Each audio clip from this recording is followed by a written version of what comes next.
Hey, everybody. Welcome to the Agent Edge. And this is a place where we meet ridiculously great agents to share about them and their business, whether that's sellers or buyers, and kind of get to know more than just what you might see in other places. And we are really, really happy that we have Dave Panazzo with us today and kind of feel like this is going to be pretty kick butt.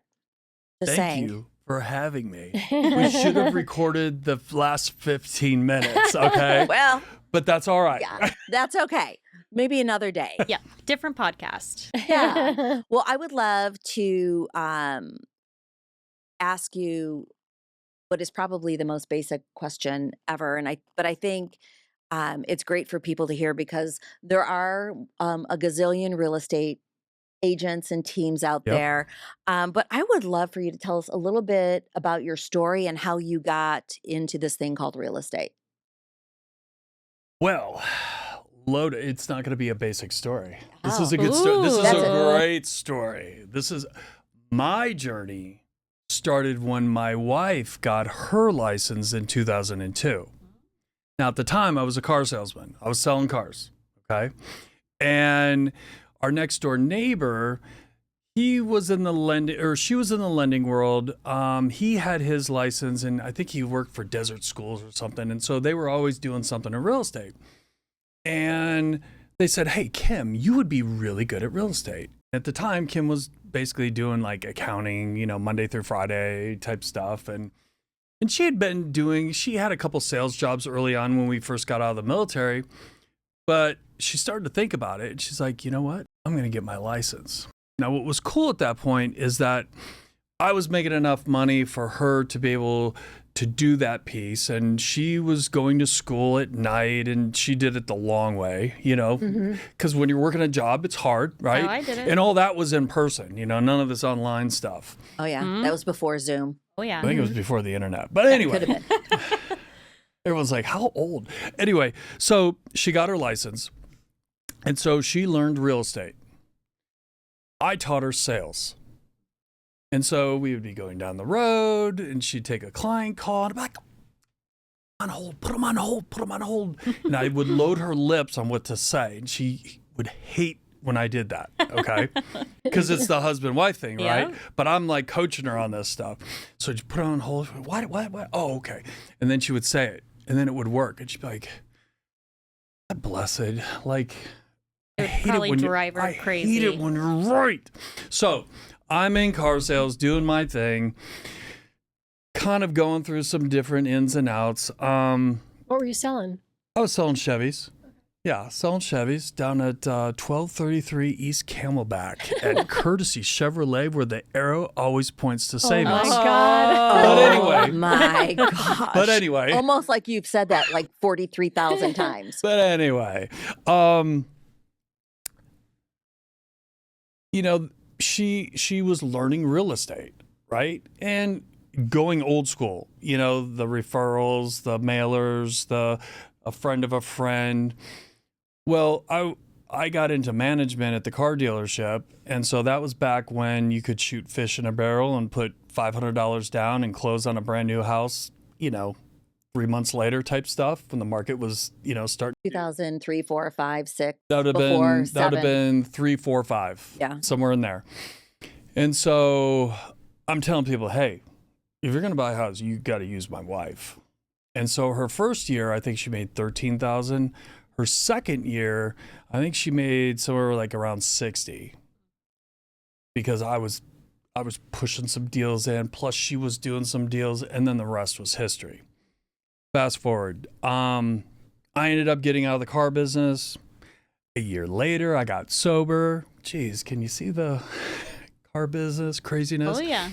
Got sober. Then all of a sudden, that's 2006. The market crashed. We lose our house.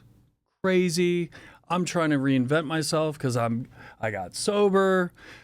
Life is chaotic. That was back when they said, oh, we're not going to come after you for the second.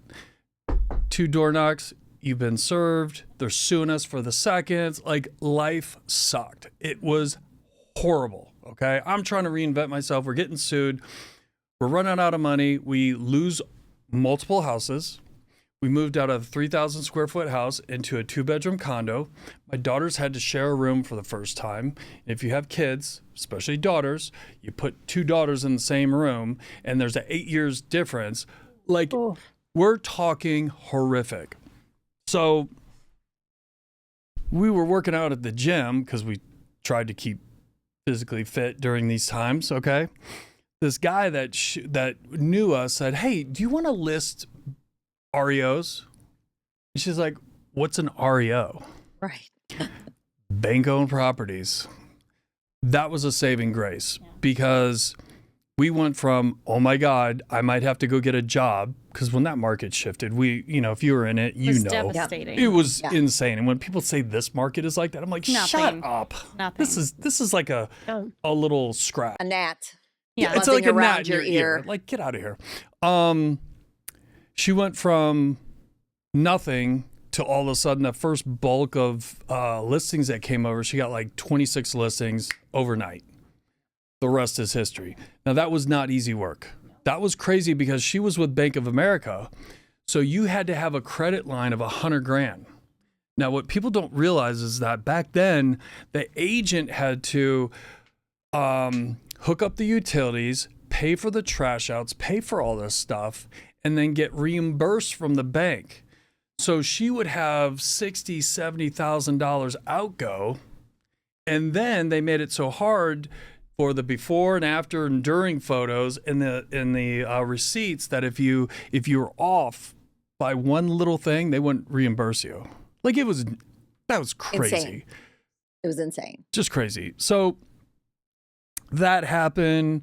We had death in the family. I had a business that failed. Like, just really crappy stuff. We almost got divorced. We got back together. Like, we're talking turbulence, okay? And so it was 2016. I was like, you know what? I'm going to get my real estate license. She's like, oh, honey, that is such a great idea. Because 10 years prior, she's like, you should get your license. You should get your license. You should get your license. You should get your license. You should get your license. I'm like, no, you have your license. I don't need one. Because I was scared of taking the test. Because I dropped out of college. I am, on paper, the dumbest person in this room. Guaranteed. But I have this, okay? 2 different things. Horrible test taker. So I signed up for real estate April 1st, 2016. As you can see, established in 2016. That's when Kim and I ended up combining our efforts and playing in this real estate game. And so the irony of this is, I helped her out in sales when she first got in, but she taught me real estate. And so the rest is, now here we are. Yeah, crazy thing is, and I don't know if you remember this, I remember working on one of your first team meetings in the house. We were in the house. And I was talking about the 7 levels of communication, the book, right before you joined. You were oh my like, God. it was This that is long going- ago. It was probably 15. Yeah. And I was in the house with you guys, and and it was like, you're telling that story. I'm like, I totally remember some of this. This is crazy. Yeah. Yeah. And I I think kind of remember that. Like, I black out on some of that stuff because it's like, I don't need to remember it. the But file cabinet, I do my file cabinet. When it's Yeah. full, it kind of leaves, and I'm okay that it's gone, and there's things that yeah. stay in. Yeah, that's crazy. I love that because real estate is not an easy business. No. It's dealing with somebody at their highest highs and their lowest lows, and being there through all of it, where a lot of people will just tap out. And I think your story, your journey, is a big piece of, gosh, if you could do that, you could do anything. Yeah. And, people are like, oh, so it must have been easy for you getting into real estate. Well, here's what's crazy is that, watching my wife having a front row seat for 14 years, okay? So it's not like I don't know what's going on. 14 years. I flipped, I think, close to 26 homes. So it's not, I know what a contract, I've been around all that. I was in sales, 100% commission.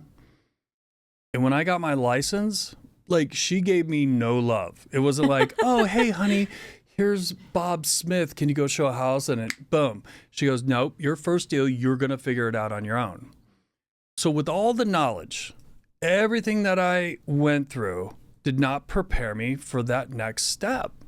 And I think what's going on right now in our industry, there's this old playbook of what a realtor is supposed to do once they get their license. And it should be the complete opposite. I think this 90 hours should be 3 hours, and they should have 4 months of sales training. Internship. Okay? Sales. Because I'm telling you right now, that's the hard piece right there. Just because you have a license does not mean you know how to sell. And I think they think, I'm certified, now I can go do this thing, and it's done backwards. And so I went through, it took me 3 months to get my first deal. I had to hunt and kill the first one. Yeah. Good for you, though. Mhm. Now you knew Yeah. right from the get-go. Well, Yeah, because there's a hunting period and there's a farming period. And if you need now, you got to be a hunter, right? 100%. And, with my upbringing in the car business is a today deal. Today. There's no thinking. There's no, I'll get back to you later today. Oh, I'll get with you next week. And so she had to break me of that bad habit because I was like, let's just lock this up today. Why can't we get the buyer and the seller together and just hash it out on a piece of paper? It would be so much quicker. And still to this very day, I think that could happen. But nonetheless, you have different personalities, you have timelines and all these things that I wasn't emotionally ready for.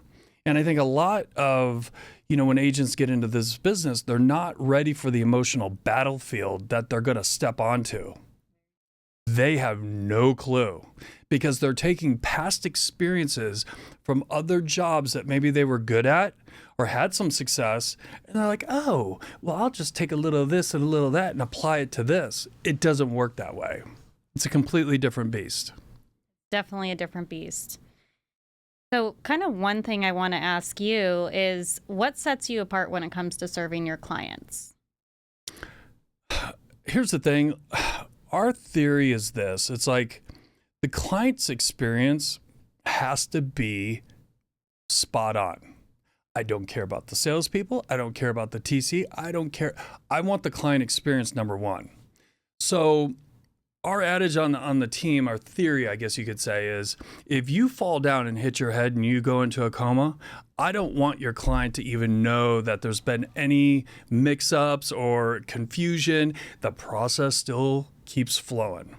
And I find so many times it's kind of like when you call in to maybe you're getting your car repaired or something, you call and you're like, hey, this is Dave. I'm just checking to see if my car's ready. And you hear papers scraffling around. Bob, do you know if Dave's car's ready? Like, I don't know what's going on. Can you call back here in an hour? You're like, call back? Dude, you should put me on hold and find out. That type of customer service, right? Mm-hmm. And so I think in today's world, we're getting so lackadaisical on AI can do this for you and AI can do that for you, blah, blah, blah. Yes, it can help. It can help. But there's still this. We're still all humans here. We still need the interaction because AI, not as of yet, can handle the emotion part. I'm sure they're working on it. Well, I'm sure they are. But still, there's emotion involved. We're all humans, like you said. Human beings have to be involved when there's emotion. And this is one of the biggest purchases most people will make in their entire life. You have to make them feel right. It's how you make them feel, not how you feel, how they feel. I think that's important distinction. Yeah. Because I always ask agents, hey, so how'd it go on the listing appointment? Or, hey, how'd it go with the buyer? And like, oh, I feel it went really good. I go, I don't give a crap about your feelings. I want to know what the client thinks. Oh, I don't know. What do you mean you don't know? It's a different mindset, though. Okay. It's important. You got to put the client's feelings on the table, not yours. Because everyone says, oh, it was a great call. Really? For who? Well, I felt it went well. But how did the client feel? Exactly. We just had Phil Jones on a Zoom 3 weeks ago, and that was so many big takeaways. But I think for me, one of the biggest was, and we saw a lot of light bulbs going off for the agents, was it doesn't matter what your why is, it matters what their why is.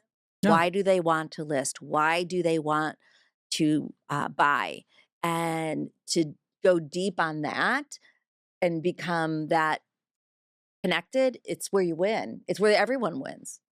Yeah, Really great. you should be listening 75% of the time and talking Totally. 25. Absolutely. Yeah. Period. The end.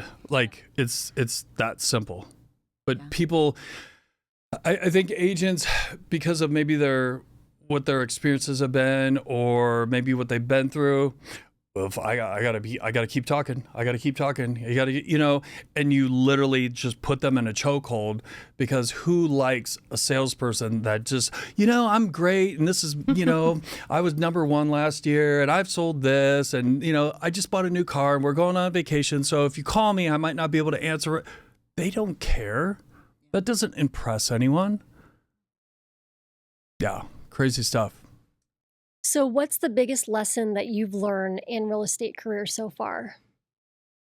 Biggest lesson. Or most painful. You could choose. I think number one, it starts with you. It's you. It's nobody else.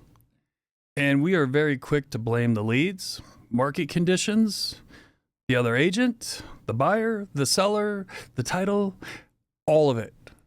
It's you. You are the one who can have impact, okay, in what's going on. Now, if you are lazy, expecting things to be done, well, that's what you're going to get. I think you put out what you put in. If you're on top of your A game, okay, and you truly treat this like a business. And see, this is the part I don't like about our industry. Everyone says, oh, it's your business. It's your business. It's your business. Well, you're talking to a majority of people that have work jobs. And so when you say your business, you run your business the way you want to. You run your business. Well, do you know how to run a business? Were you a good employee? You're an okay employee. That's why you're on your third, fourth career. Now you're looking for a shortcut to make more money and say that you're the boss. So now what's going to happen is you're going to get your true report card on how good you are. And so this is the dose of reality that a lot of people don't like to hear. And everyone's looking for something except looking in the mirror.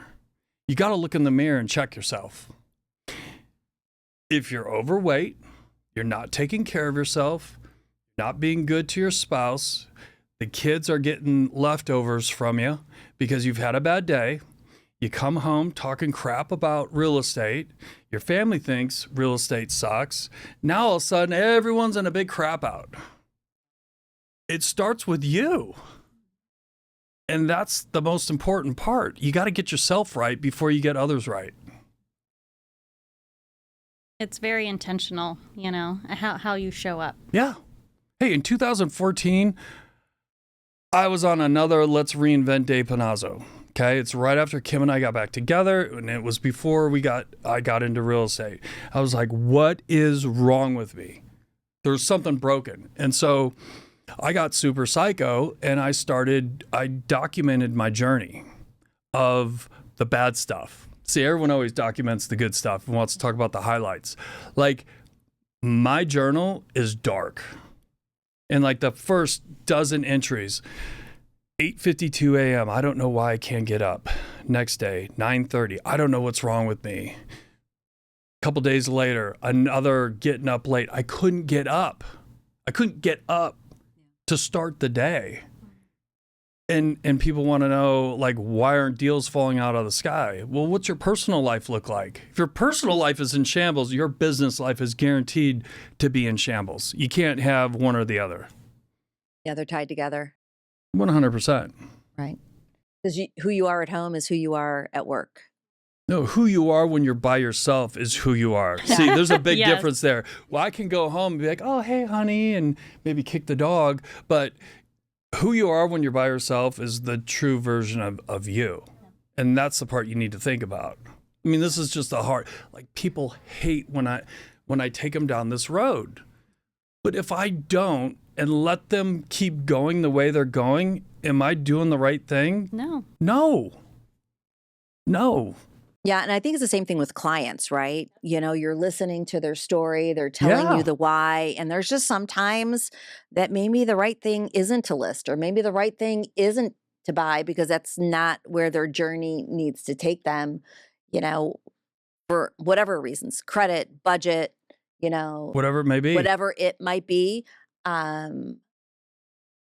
What do you think um, when you're getting referred somebody? What would you say would be what you're known for? Like, I know both of you guys, huge military Yeah. family. Um, I'm going to guess you have a passion for veterans and all 1000%. that, you know, as part of it. So, what would you say your clients think they know you're known for, that because that's what you live, sleep, eat, breathe around clients? When we went down this road, so to speak, of the social media and putting ourselves out there and the whole team, I told Kim, I go, I'm at a point where I'm just going to be me. I don't care what other people think. I'm just going to be me. Now, the true me is not allowed to come out because a lot of people can't handle that, but I'm being, like, from the heart. Yeah. Like, I am who I am with you guys, with a client, with a teammate. And I just feel being true, okay? When you're true to yourself, you don't have to sugarcoat anything. You don't have to be, oh shit, I'm in front of these people, I need to act a certain way, or, oh, I'm gonna act different in front of my client. I'm just truly me. And when I got to that point to where I was comfortable and really, like, started to like myself and then love myself of who I was, oh my God, that's when the magic happened. And then the clients can feel that. Because if you do a background check and you look online and you look at our Google reviews and look at some of this stuff, and then you meet us in person, it all matches. There's no like, Point. I don't know about that guy. He says he lives a, tight and right lifestyle, but I saw him out the other night doing shots. Okay, well then that means I'm being fake. And the world right now is full of fake gurus and fake people. And I think we can now start to really, really see through that of who people truly are. People are over it. Yeah. So I think they like the authentic side of things, and we say what we do. I think that's true. Like, even go back and you look at some videos, and like, I shot a video in the car ride down. I know. Sorry. I was driving and I shot a video, and was it perfect? No, but but that's who I am. I am perfectly imperfect. Yeah. And I don't know. I think there's that when they know who you are, and you are in any given whatever store, grocery store, and they see you, you're you. The you online is the you as you're consulting with them. That's the you Right. when you're out in life. Because people want to work with people that they know, like, and trust. And when they see you online and they meet you in person, those are two different things. You're exactly right. That's going to be like, you're never going to win.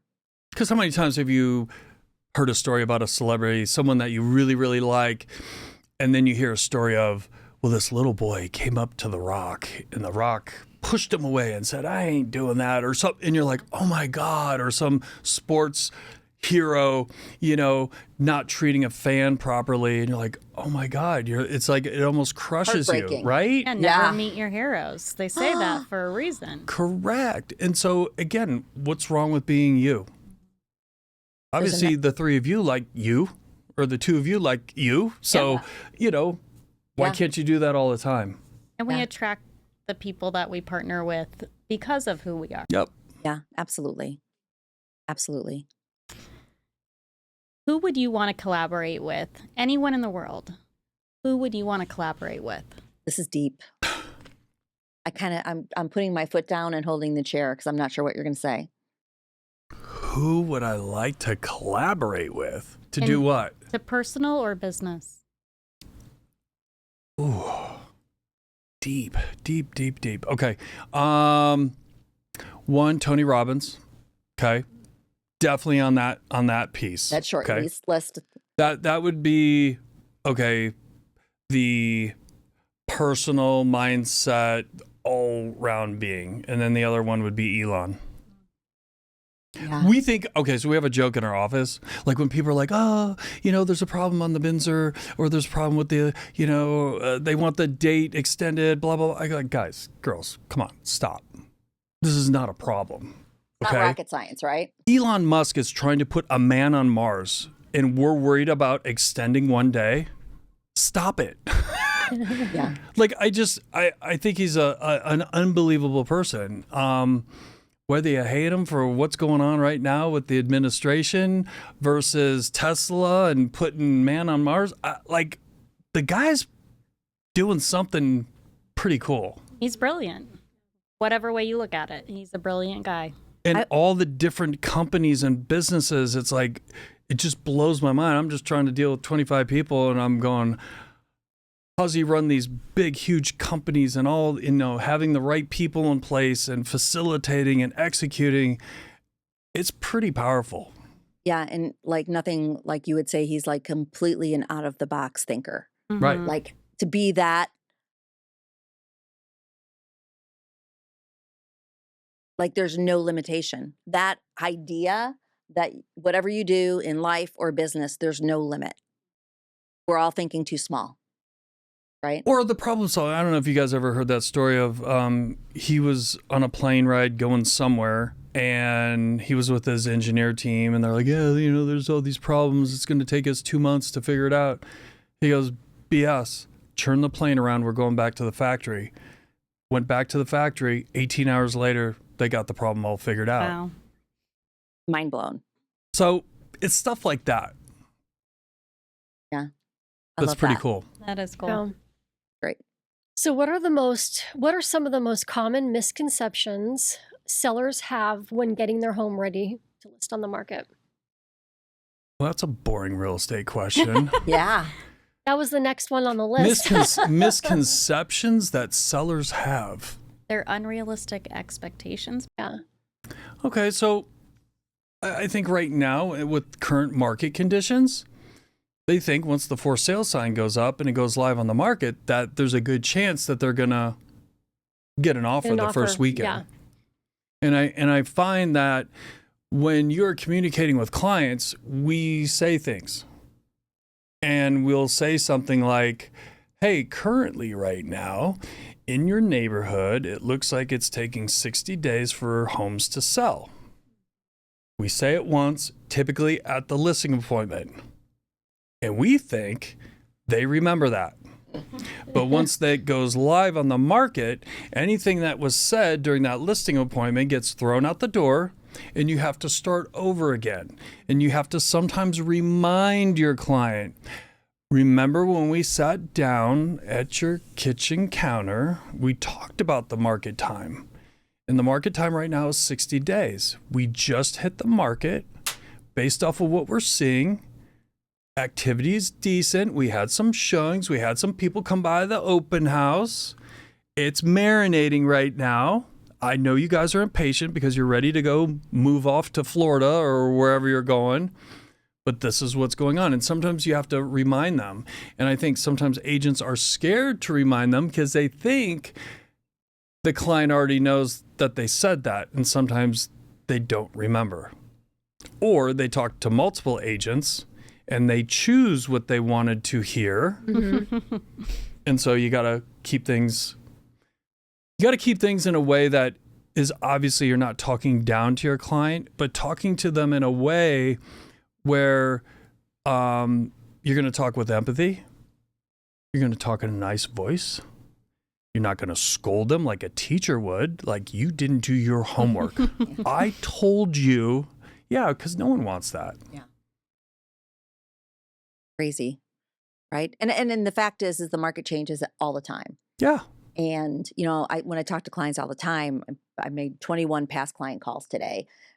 3/4 of them have an interest rate of 3.75 or below, right? Somebody had 2.375 on a 15-year Ooh. fixed. And it was like, it's okay for you to say you're okay where you're at, and the market changes. And we were there once. We'll probably never be there again, but let's celebrate you got to be part of the one time Right. kind of thing. So, clients are going to be out there, sellers and buyers watching this right now. What's the best way if they want to talk to you about getting any questions answered about real estate? How do they get a hold of you? What's the best way? Best way. So you just put me on the spot of which number. Let me give you the good number, okay? Because this goes to both Kim and I. So then that way, let's see here. Do you have a good number and a bad number? There's like a bat phone. Yeah. Kind of. And now you put me on the spot. I can't think of it, and it's not my phone. That's okay. What we'll do? That's right. How about we put it? We'll put it Yes. in the mess. We'll put it on this, and they'll be able to literally look at it and give you a call. Perfect. Awesome. Perfect. Awesome. Well, thanks for tuning in to the Agent Edge and meeting Dave and their amazing team. And my takeaway is just keeping it real. Mm-hmm. To Be keep it real. authentic. So so if you want to get hold of them, the number's going to be here down below, and you won't be disappointed. Thanks for joining us. Thank you for Thank having you. me. Thank you.